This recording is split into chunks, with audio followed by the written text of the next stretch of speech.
happened to you, what would you do?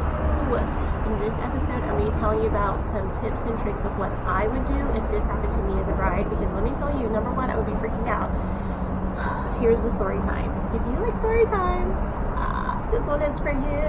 I don't know if you're like getting ready for your nighttime routine or if you're doing your morning routine, but hey, welcome. I hope that you would like this story, and I want to hear like, what would you do? Let's talk about it. Let's have a conversation. Like, you guys, if you want some advice from me on like what to do with like these wild and crazy, gotta fluff my hair a little bit.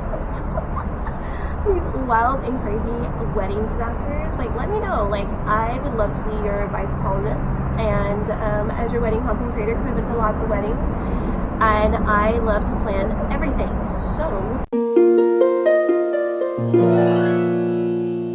alright, let's talk about the story.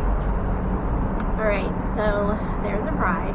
She got an email from her wedding venue. So the wedding venue emailed her recently. She has had her wedding venue booked for an entire year, and she is to get married in 6 months. Okay, so 6 months from the date of the email that went out to her. And what happened is that there's a new manager that's working at this venue, and they are now letting brides know as soon as they know, which, like I said, he's a brand new manager. That's his story, and he's sticking to it. And he is letting the brides know that, hey, there's going to be a lot of construction starting at the beginning of the year. So if you are one of these brides that's getting married that year, just know that there could be loud construction. Like, construction, you know, it could be loud, it could be dirty, it could be, you know, uneven concrete, grass, whatever. It could be like wet, so they need to water things down. Just know it could be dusty as well. And so this manager of this wedding venue is letting brides and grooms know now, even though we're 2 months until the end of the year and the beginning of the new year. I was going to say fall. I don't know why I want to say fall, but the beginning of the new year is starting in 2 months, right? So if you're getting married next year, he's letting you know there could be some construction during the day that you're getting married. Let alone there will be construction throughout the entire year, you know. So this place is some kind of like estate. It means that like it's huge. So there's acres and acres and acres of land. And it's been in the news, it's been all over the news. Like, this is like a real wedding disaster. Now, can you imagine? You are a bride to be. You've already had your wedding planned for 1.5 years, 2 years in advance, and you've already waited all this time, and you're only 6 months out to your wedding at this point, and you get this email. I would lose my mind. Like, I would lose my mind. First of all, they sent an email. You should be calling people. You should be telling people, hey, call me back. You know, don't leave that on the voicemail, obviously, but just like let them know, like, it's important. I do need for you to call me back, because this is going to affect like their vendors as well. Everybody else that they booked for this wedding, not just the venue itself. So I'm like, so catch your breath. That's like the first thing you can do. Catch your breath. Breathe, right? Because like, who expects this email? Who expects it? They want to do all of these, you know, construction and this and that. And the manager who was managing before this manager got to be the manager was supposed to tell people all of this. He did not. And there could be a reason he did not. Maybe the owner didn't want him to tell them. Like, who knows? You never know what people, you know, why people do the things that they do. You know, there could be a method to their madness. I don't know. But this person decided not to tell the people that were getting married that, hey, you're getting married in this year, there could be construction.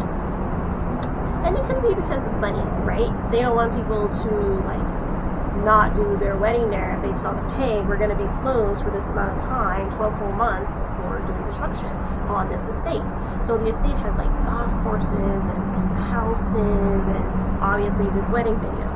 So there's going to be a lot of construction going on. And the bride is reading this, she's freaking out, she's literally losing it, because what has she already done? She's already sent out the invitations to save the dates. She's already got her dress. She's already like attached to this wedding date and to the wedding venue itself, because it's more than likely the most gorgeous venue you've ever seen in your life when it's on an estate. Hello. So it's not just going to be at just some crappy place. And so I'm going to tell you what she did and then what I would have done. The bride contacted the venue back and was asking a lot of questions about all this, because she's getting married, like I said, in 6 months from now. So hers would only be like 4 months into construction, and according to the wedding venue manager, don't worry, there won't be as much construction going on during your wedding day as it will later on in the rest of the year. So like, you should be okay.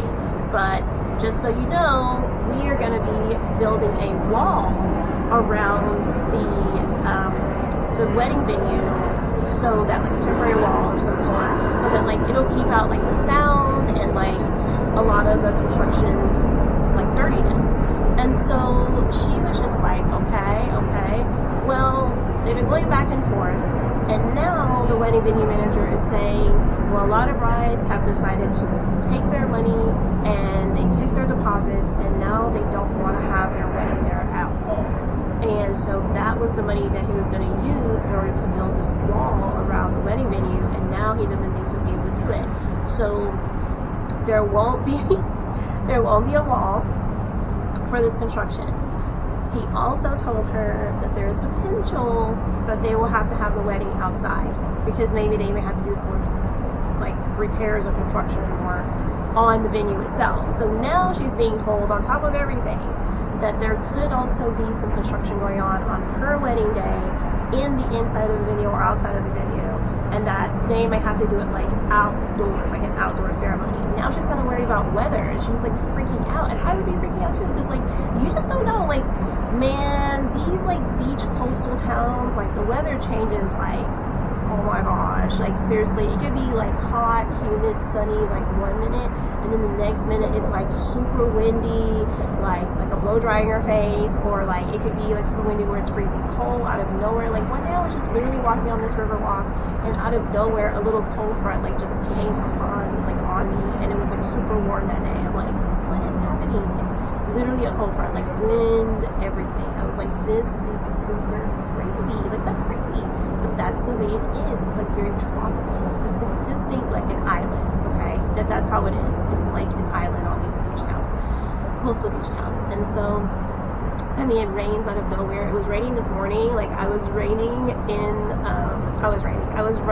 the rain this morning, but I really liked it. This is like my second time of getting to like run in the actual rain, and like it was really relaxing. It was very refreshing. I liked it, especially because it's been so muggy, and the temperatures has been like still warm even though it's like fall. So yeah, but I say all that to say, I don't know what this bride's gonna do. I mean, I like where her head is by asking him like questions, but so far she's not getting any real answers. Like, no real answers at all. Like, this is all up in the air, and like, she's so attached to the date, she doesn't want to pull out from this, and I don't really blame her. Like, you've done so much better, you've already sent to save the dates. Like, what are you supposed to do? So she's still asking questions, and at some point she gets an email from him. This is all like literally recently, okay? Like I said, this has made the news. This has made headline news in the United States of America. This is very serious stuff. And so the guy tells her, I have to let you know something else on top of everything. We are not up to code for the amount of people that you're going to have at your wedding. What? Are you serious? Like, you should have known that before, well before I signed contracts and gave you a deposit for my wedding. You should have already known that. What do you mean that your place isn't up to code for the amount of people? So it's like, for her, like, she would have to get rid of like 100 guests or something just to accommodate like their fire code limitation. So he's working on that, I'm like, what kind of hot mess is this? Like, how can you be in a state and like you're this much of a hot mess express? Like, and guys, you know that these wedding venues are not cheap. You know that it's like so expensive to be at these wedding venues, and they want to play these kind of games. Like, this is just crazy. This is literally playing games with people. Like, it's not okay. It's not okay. Like, she is gonna have to like contact all of her vendors, like photographers, videographers, and you know they're like some of the most expensive ones on your vendor list. I'm talking about, like, I've seen some of these photographers and videographers upwards of like $8,000 to $10,000. Who has that kind of money? Who has that kind of money for one day of getting photos and videos? Guys, that's why you need to go with me for the people who want video, especially if you're going to be uploading to social media, like that's your main thing. Like, what we can do on cameras and cell phones, like these days, like my little vlog camera, it's super tiny and like fits in your pocket. It's so tiny, and you still have room in your pocket for like extra stuff. That's how little my vlog camera is, and I'm filming on that right now, and it's impeccable. It's amazing, and like, I don't know. I'm telling you, like, save yourself some money. My prices are nothing like what these videographers and photographers want to charge people. It's sad. It's sad. And people pay it because they feel like they don't have a choice, but just know you do have a choice. I'm out here, and I go everywhere. I travel and everything. I've done lots of weddings, okay? So just know that, like, I'm here for you. Let's get gotten to know me. So, you know, you're already building a relationship. Okay, so back to the story. So she has to make a decision. Either keep that date, don't worry about the construction, and hope that it's not too bad on the day that she's getting married.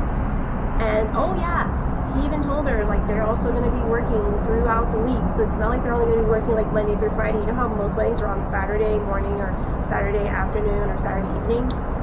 No, they're going to be working non-stop around the clock pretty much every day, all day. So guys, listen, when I moved out to the coastal area, we had so much construction in front of us. They were building a new neighborhood. Then they had to work on this bridge over here for the freeway. Then they were also working on this event space. It's like a park, but it's an event space. All around us, we were surrounded except for the water where there was construction. It was crazy. It was literally crazy pants. And it was so incredibly loud. You don't want to deal with that. You don't want to deal with that for your wedding day. Like, we couldn't get any rest. We couldn't even think straight throughout the day for like our work day. You don't want to deal with that. So she's gonna stick it out, and her backup plan is they'll just elope. They will keep that date, but that they will elope. I think that that is a great plan to have. I think that's a great plan to have in place, that they will just elope. And she didn't mention if she's gonna still invite people or anything, but like, I would still invite people if they can come. Obviously the elopement would be last minute, so who knows if anybody could come, but they're gonna try to do like a Caribbean. She didn't say which Caribbean, obviously, but I think that's a great idea. I think it's a great idea. Now, plan C for me. So plan, like, what is that? Plan B is like eloping, right? Plan C for me, like what I would do, I'll tell you what she did. She called like venues and stuff, and she was like, you know, they just aren't really what I wanted, and so that's why she decided on her plan B would be the elopement thing, to like a Caribbean place. And like, I get that. She did call some venues and was like, no, they're just not what I wanted, and like, some of them did have the day, but a lot of them didn't have it, and it was like, you know, it's like the B or C team, like nobody really wants those options. So like, what I would do, I would get my deposit back. If I wasn't gonna stick it out, I'd get my deposit back, and then I would call every family member, everybody that I knew, every friend, and I'd see who had like a nice home with a nice like backyard, and I would see if I could do the wedding like in their backyard and have a tent. I'd take that deposit and I would go like rent out a tent from somewhere. I would start calling like different churches, because churches will have like chairs and tables. I would see if any of them would donate them to us for the day.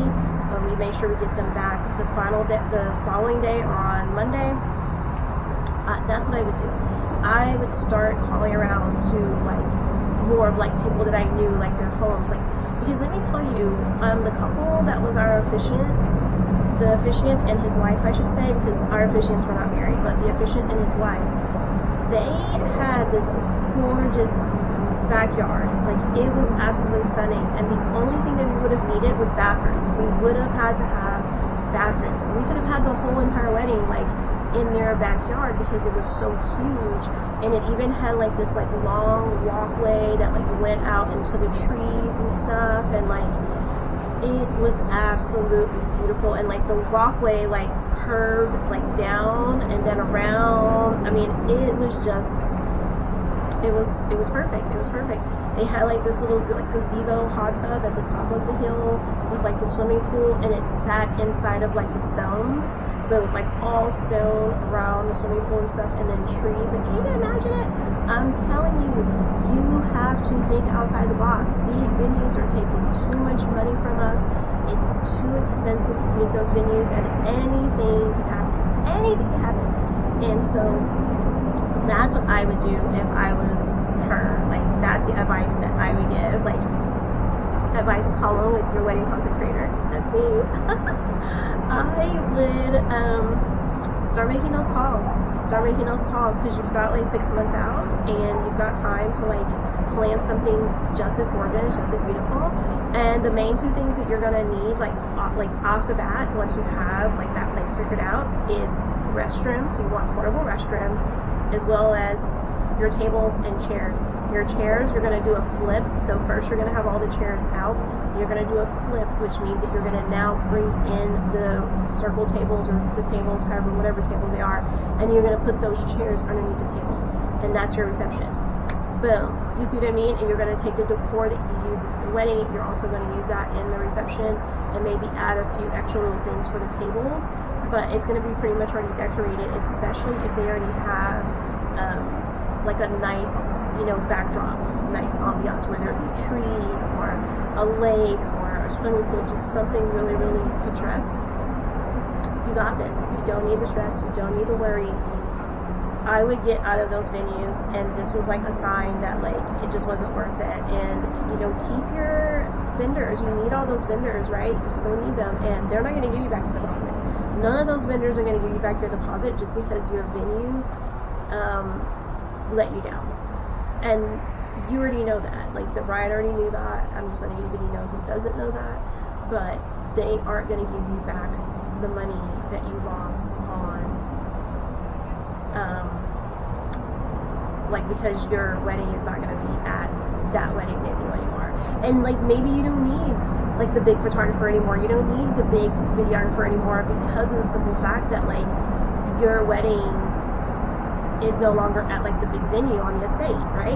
It's, you know, it's going to be more, it's just going to be different. And I'm not saying it has to be smaller or any of that. There's a way to get all the chairs, all the tables in there. You just have to be crafty. You have to understand that these things happen.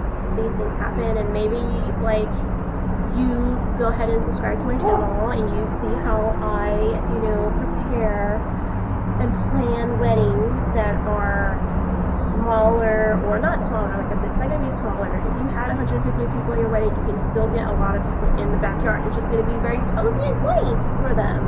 It's going to be very cozy and quaint. And, I mean, of course, depending on the backyard. Depending on the backyard. But, like I said, subscribe to the channel, because, like, we're going to be planning weddings from start to finish, even though I told you guys, like, I love to plan. I love to plan events, parties, and weddings, but I want to share like the things that I've learned over the years, my expertise in that area, just with you guys, just because like it's fun, it's exciting, and maybe you don't know that these things are possible. Maybe you don't know that it's possible to have your wedding at someone's house or your house in the backyard, and it can still be beautiful, and you know, all the things, all the fabulousness, you know, all the bells and the whistles. You don't have to like compromise just because it's not at a wedding venue, those fancy, huge wedding venues. So I want to hear you guys' opinion on what you would do in this situation if you were told 6 months out, you've been waiting a year already, and now 6 months out, you're being told, hey, guess what?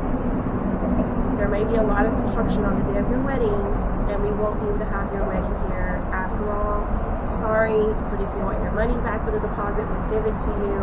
But just know if you do decide to stick with us, it may be very loud, dirty, wet, just gross, and not what you expected for your wedding day. So, alright guys, can't wait to hear your comments, and I'll see you in the next one. Lights, camera, action, baby, strike a pose. Phones and cameras out, just watch it all unfold. We're the stars of the show, ain't no need for filters. Living life through the lens, capturing our thrills. Put away your phones and cameras, let the good times roll. Our content creators got it all under control. From weddings to events, parties, travel and brands, we're living the paparazzi life, it's all in our hands.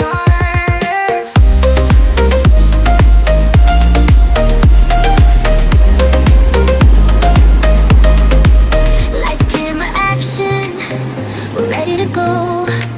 We're professionals, don't you already know?